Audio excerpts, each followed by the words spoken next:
What have you done? Answer me! Sir! We're picking up movement near the outer perimeter. Multiple sensors have been tripped. We have a breach!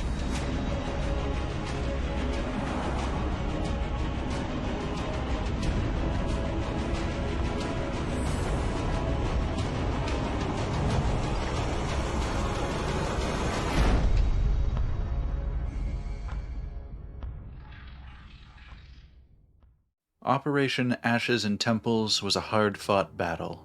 Using their psionic abilities, the aliens overrode the will of key XCOM personnel and used their position within the base to cripple our defenses and open the doors for their forces to get inside. In the ensuing chaotic battle to defend our base of operations, we failed to notice a small crew of base security still under the enemy's control, disabling security feeds and purging records to prevent us from investigating how they pulled this attack off. In the aftermath, we managed to piece together what we could about the events of that day. Buster, Whiskey, and Bull were first on the scene at Central Command once news of the attack broke. Still with us, Commander? They escorted Bradford to safety and rallied the remainder of the security personnel to help defend the base. Look! Coming out of the vents! Above us! Sectoids and Thin Men emerged from the vents as the crew took defensive positions. As Crash joined the fight, with more XCOM security personnel in tow, another group of enemies flew in from the caverns near the rear guard station. Contacts! This wave of enemies consisted of floaters, cyber discs, and drones to support them both. As this wave was defeated and Central Command was safe, the squad started pushing east towards the mech bay. I got wounded. Cannot hold this position. Come on, let's go! Go, go, The base go! security here had nearly been wiped out by the alien invaders, but Forklift was keeping them at bay and preventing them from pushing further into the base. With the reinforcements coming from Central Command fanning out to support him, the remaining aliens in the mech bay were eliminated with ease. And stay down. Clear. Not a moment too soon. Check the wounded. Finally, the squad pushed through to the forward guard station, where Solo was defending the breached front gate against the main bulk of the enemy's attack force. Reinforcements as requested. Bastards, just keep coming! Get in position! Together, our XCOM soldiers and the surviving security personnel put down the last of the alien attackers. While the mutons, berserkers, and mechtoids put up a good fight, our top soldiers have fought together enough to be a well-oiled machine, even when communications with their commander are down. That, coupled with covering fire and a few well-placed grenades from our security personnel, led to a successful defense of our base from the enemy assault. In the end, we eliminated over 40 alien attackers, while suffering only a few casualties from the base security personnel. All of our field soldiers survived and will continue to fight in their honor. All this attack has proven is that our enemy has been underestimating us this entire time. Perhaps they thought our small strike forces were a result of us spreading ourselves too thin, while the truth is, we only need 6 soldiers to take down anything they can throw at us. We sweep through the base once more for hostiles, clean up the carnage of the battle, and then return to normal operations. We get the Foundry started on upgrading stealth tech for our satellites, and send Solo to get some gene modifications. We receive word that an EXALT transport vehicle carrying precious cargo is under attack by alien forces in France. If they're both fighting over it, it must be something critical, so we send a squad in to clean up the mess and take it for ourselves. When we arrive, the aliens have the transport truck cornered on top of a hydroelectric dam. The dam has suffered structural damage from the attack, so we're under a time limit. Luckily, we're able to send soldiers to use the release valves to ease pressure on the dam and buy us some additional time. The squad moves quickly along the top of the dam, taking on sectoids, mechtoids, thin men, and mutons with ease. They cleverly use the abandoned cars as both cover from enemy attacks and as sources of environmental damage, blowing them up to damage or kill multiple enemies at once. As we reach the other end of the dam with time to spare, the team watches in stunned awe as Forklift beats the shit out of a mechtoid with his bare hands. Meanwhile, Bull makes it to the truck to claim the cargo that we came here for.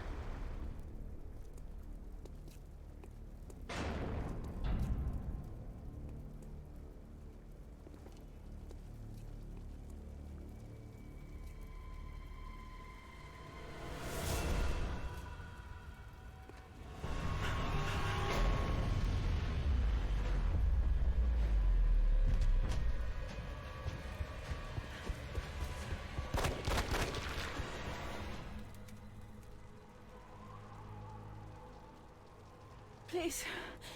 You don't understand. I have to get to the others. You can't. You don't get it. Do you know how many of us they've killed?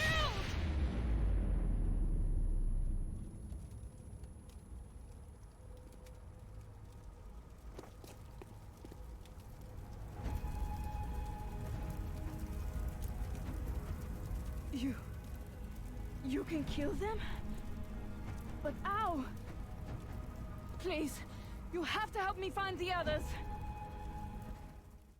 The woman from the truck is named Annette Durand. She seems to have some kind of latent abilities that make her a person of interest to both EXALT and the alien attackers, and she's implied that there are others like her. Seeing that we're fighting back against both of the forces that wanted to capture and experiment on her, she opts to join XCOM, becoming a support class sergeant right away. I chose combat-oriented abilities for her to contrast with Whiskey's more healing-focused build. Our interceptors shoot down a large scout UFO over Canada, and Operation Crimson Heart to clear it out and eliminate any remaining aliens is executed without issue. Coming back to base, Valen informs us that she's discovered that Annette has some latent psionic abilities, but also mad trauma, like truly unparalleled. The engineers have finished constructing an Illyrium generator, granting our base a ton of extra power to work with, and we begin construction on the hyperwave relay to try and intercept some alien signals. They estimate that it should take about a fortnight to complete, so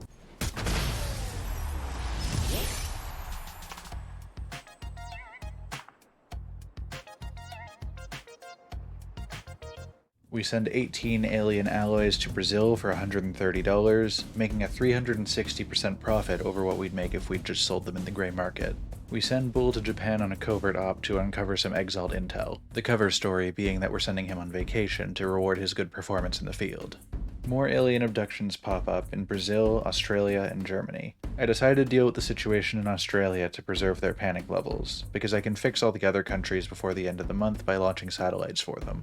This mission actually went surprisingly well. I played slowly and strategically, using Forklift's cover-destroying abilities to open up sightlines for my other soldiers to fight through. Also, Vampire walked on air at several points whenever it seemed convenient to him. I'm just not going to question it. He also got to try out the new plasma sniper and was quite happy with it.